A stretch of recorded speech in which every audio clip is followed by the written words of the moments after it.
What's up guys, Antoine here at DPR, and this week we have an amazing snake to show you. Let's jump right into that.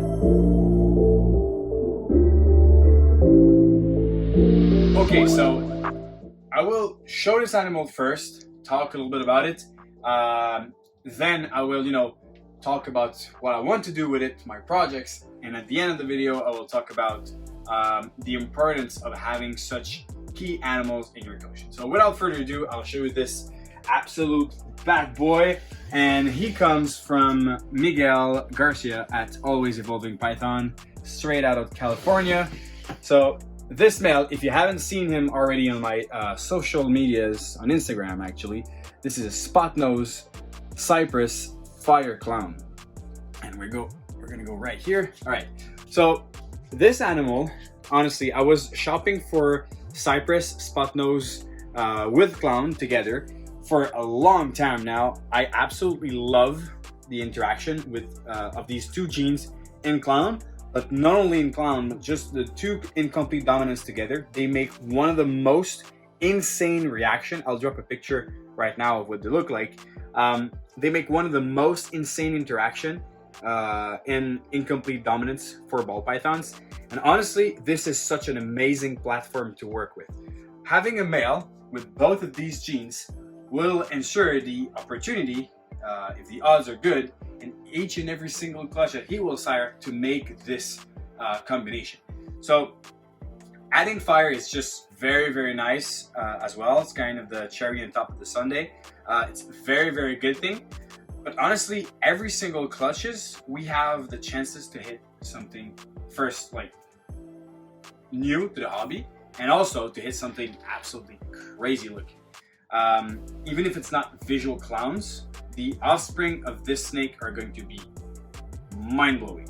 So thanks again, Miguel, for this. I've reached out a couple times to him to see if he was going to breed some.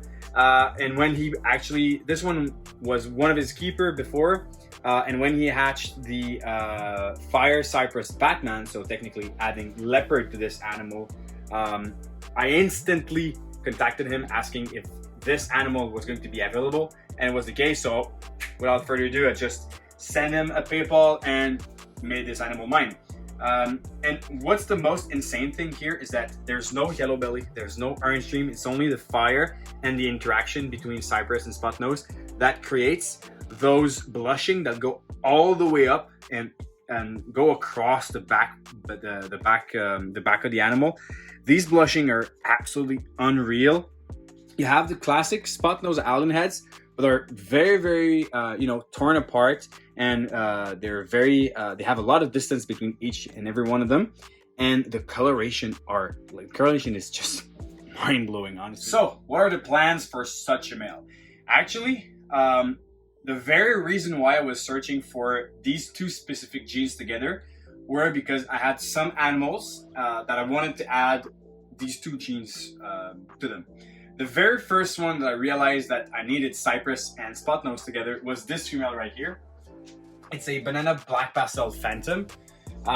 Phantom and Cypress together are absolutely amazing, especially with spot nose. It looks very, very nice. So let alone the banana, it's just very, very nice. Plus black pastel that can add a lot of contrast into this animal. It can be very, very nice. So this, hopefully she goes for me next season. She's a 2018 animal that I reproduced here.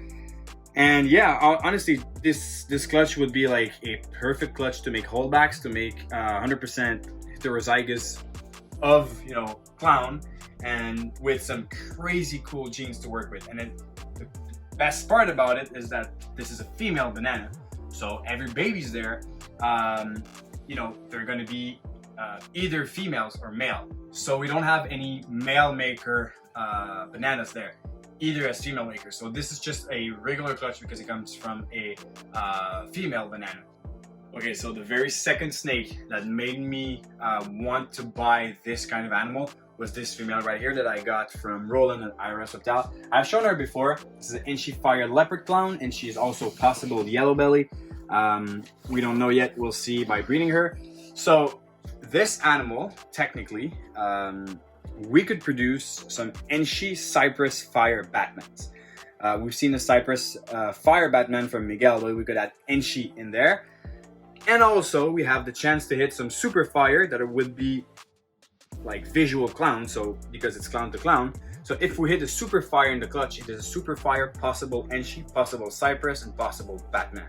So honestly, if we do hit a Super Fire by breeding these two animals, it's a keeper. Regardless it's a male or a female, regardless of how many we have, we're just going to keep them, breed them, and try to figure out what they are. But honestly, every single animal there would be a visual clown, and some crazy visual clowns. I'm not the type of person who usually wants to breed visuals to visuals, because I want to increase the amount of genes that I have in my gene pool for one recessive. But when you have such crazy powerhouse in both your male and your female, sometimes it's just worth the shot of creating some insane animals. And on this girl, the head is just so beautiful. When she was a baby, I'll drop a picture right now, but her head patterns were very, very marked, and there was those two little kind of, you know, dots on the side of her head and at the beginning of her neck is just very, very beautiful. Okay, another female that I absolutely want to breed this male to is this girl right here. It's the very first time I actually show any Sentinel on my channel. It's one of the project I have the most at heart. It's one of the project I'm the most excited into, and it's a very, very nice girl. So this female is a Enshi Sentinel, and we'll talk more about Sentinel in other videos. I will make an entire video about Sentinel and my thoughts on the project. For me, it's one of the craziest and most underrated recessive that you can have right now in the ball python, and let alone recessive just straight on gene. This is just a crazy project. So if you don't consider the fact that every single babies from this pairing would be double hat Sentinel clown, only having spot nose, Cypress, and Fire in this animal would be crazy on itself. And then having the double hat Sentinel clown there is just crazy. But the thing is, we want to know a little bit about what does a Sentinel clown on itself look like before trying to produce a Enshi Cypress spot nose Fire Sentinel clown, you know. So we'll be working on that in the future, but having this pairing could be very, very interesting, even in only producing, you know, Sentinel 50% heck clown. All right. That snake is one of my favorite. It's one of my most insane looking animal, even though it is a very, very simple snake. I've shown it before. This is a hypo heck clown, but with the crazy lineage of hypo. And basically it's technically only breeding that male to the heck clown. We only want to, you know, reproduce what he is, so technically make another Cypress spot nose Fire clown. That would be 100% het hypo. We do have, as you've seen in previous videos, a chocolate blade hypo het clown, so we'll try to make some insane combo there in the future. And with such a pairing, we could do, you know, clown 100% het hypo with some crazy genes. So this is a good example of the importance of having a visual recessive with a het of another one. Double recessive are always the best, but if you only are able to get your hand on, you know, a visual with a het, it's always very, very good to have. So there's a couple other females that I want to breed this male to. Actually, when I think about it, every single female in my collection would be pretty good to pair with him. It's just a crazy powerhouse. And talking about powerhouse, I want to, you know, discuss a little bit about the implication of buying such an animal. The thing is, you can only produce in your collection what you have in your animals. What I mean by that is you won't be able to grow as fast as you could if you don't go there and buy some crazy animals. You can take the time. You can take the time and make your hats and add one gene at a time and everything.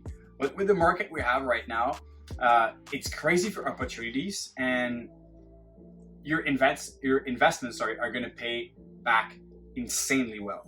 This animal, you know, with shipping and everything, it cost me roughly like, you know, 8,000 something Canadian. And it could be a lot of money for some people, But this animal, in his very first breeding year, will triple or quadruple that amount of money in a very few clutches. Even if he sire like 4 or 5 clutches, that's it. Even 3 clutches, I come back in my money, but also I make profits, and also I have like crazy holdbacks. So males like this, they not only make you money, they make you create some crazy animals, but they shape your entire collection. An animal like this, I am huge into Cypress. I absolutely love Cypress. I will make eventually a video only on Cypress. I think for me, it's my favorite incomplete dominant. It's very, very nice. So a male like this will shape my entire collection for the next 5 to 10 years. In 10 years, you can come in my breeding facility and see all of the animals, all of his offspring actually, that are breeding now. And you know, from such an animal, it will allow me to grow my collection to a whole other level. So I see people sometimes that they buy a snake, that they pay big bucks for it, and you know, this animal just make your collection what it is, you know. I can think about, you know, Miguel's Sunset Clown, for example, talking about Miguel in the video. So his Sunset Clown, you know, it was a big purchase, but for him, this animal is shaping his entire collection. He's a big guy into the sunset, and especially in the Sunset Clown. Why? Because he went there and put the money into some crazy animals. You don't have to buy $10,000 snakes to make such a thing, but be there and, you know, invest in some good females, and then try to search for the perfect male. Don't go out and buy, you know, the very first male that's out there available. You want to have something that you can carry on all of his genetics to your entire collection, and you would be perfectly fine with it. I think about my pastel orange dream puzzle. So this male, the pastel orange dream puzzle, I had the opportunity to buy a pastel puzzle for $2,000 roughly. And I went out and bought this male for 3 times the amount of money. And why? Well, I wanted to have orange dream in my male. It can sound silly for someone, but knowing that every single clutch that this animal will sire will have the possibility to produce some orange dream, it is so valuable. Not only don't need to have my female to have OD to make some OD head puzzles, but every single clutch can have orange dream. Why did I went out and bought like such an expensive animal only to have orange dream? Because for me, my puzzle that I want to produce, I want them to have orange dream involved. So that's why I went out and bought such an animal. So sometimes it can be a very tough decision to go and buy an animal that's way more expensive because it has one more gene. So for example, let's say you want to buy a spot nose clown for your project, you know. You want to go out there and buy a spot nose clown with maybe 1 or 2 other combination. And usually people, you know, they don't really want to have pastels in their clown because with any dark mutations, it's not going to go, you know, super well together. For example, you have a pastel spot nose and breed to a black pastel. The black pewters are not that great. They're very nice, but they're not, you know, the best. So what I'm saying there is, let's say you want to buy a spot nose clown and you see one available, which is a pastel yellow belly spot nose clown. And, oh, well, wow, I'll buy this animal. But you need to remember that every single clutches that your male sire will carry on the pastel. I have a good friend of mine, he bought a banana bumblebee clown male, and he bred that male to so many different females. And you know, he produced, he bred it to like a hypo, a G-stripe, a pied, and like crazy amount of, you know, good visual recessive females. Good thing is now he has double head G-stripe clown, double head hypo clown, double head compide. He has all these crazy mutations, but in almost every single one of his females, he has spider. So yes, he has those double visuals, but he has a unwanted gene in all of his clutches. So whenever you buy your male, you don't really want to have something that's unwanted in your male. So for me personally, I absolutely love bamboo and champagne. But in my collection, I will not have, you know, up to a certain point, I will not have a champagne male or a bamboo male. Why? Because it's not a gene that I want to carry to, that I want to give to every single one of my animals. I'd rather have 3 or 4 champagne females or orange dream champagne, and then I can add good males, but I don't want to limit myself with a champagne male that I breed to everything, and then there's, you know, a very, very powerful gene that's being carried on to every single animal. So whenever you go buy an animal, be sure that it doesn't have any unwanted genes, and also make your research about what genes will be best for your collection. If you have, for example, a yellow-bellied het clown, a fire yellow-bellied het clown, a spot-nosed yellow-bellied het clown, those are very good het clown animals, but they all have yellow belly. If you go out there and you buy a spot-nosed yellow-bellied clown, it would not be the perfect fit for such animals because you already have yellow belly. So try to see what you have and try to see what you need to add. So sometimes it's not that important to buy the most powerful male. We need to buy the most powerful male for you. If you already have yellow belly in there, you don't need to buy a Pompeii. You need to buy a black pastel spot nose red stripe clown. You don't need the yellow belly. And if you have spot nose already, you need the black pastel red stripe clown. And if you have already black pastel, you only need a red stripe clown, you know? So for every single project you do, try to take this into consideration. All right, so that was it, guys. Thank you very much for watching. Honestly, I love this animal. Thanks again, Miguel. It is a super great opportunity to have the chance to work with such an animal. Crazy genes, crazy looking, and the future looks very, very bright from this male. You'll see offsprings of this guy for like years and years now. Be ready.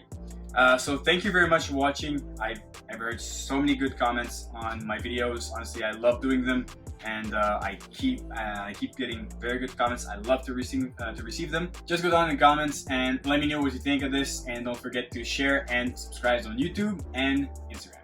On this, cheers.